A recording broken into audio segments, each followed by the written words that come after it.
From initial concept through delivery, companies are looking to automate the design through manufacturing process.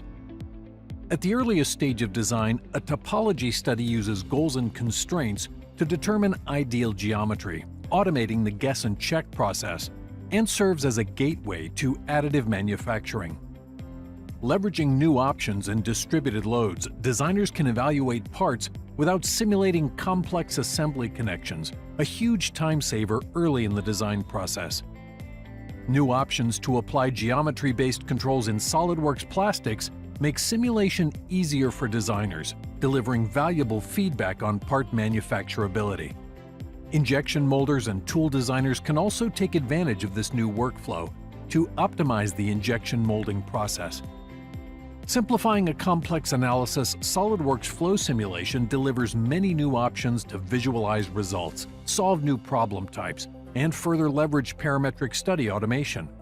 Powerful simulation tools that are easy to implement.